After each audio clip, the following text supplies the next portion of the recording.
Hello friends, তো দেখো আজকে অনেক মাস পরে মেয়ে আর আমি যাচ্ছি বাপের বাড়িতে।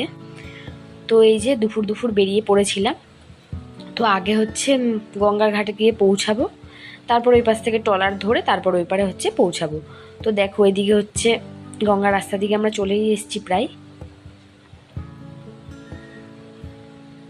আমার ভাই নিতে এসেছিলো ওই পাশ থেকে, আমার মাসির ছেলে নিতে এসেছিলো।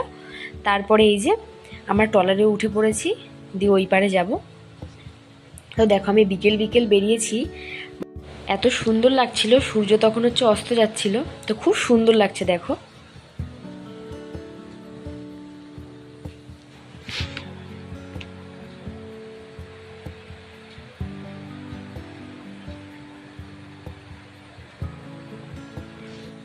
তারপরে এই যে ট্রলার থেকে নেমে ওই পারে হচ্ছে ওই যে ভাই চালাচ্ছে, ওদের টোটো আছে, তো আমাকে নিতে এসেছিল। তারপরে এই যে রওনা দিয়ে দিয়েছি ওদিকে যাওয়ার জন্য।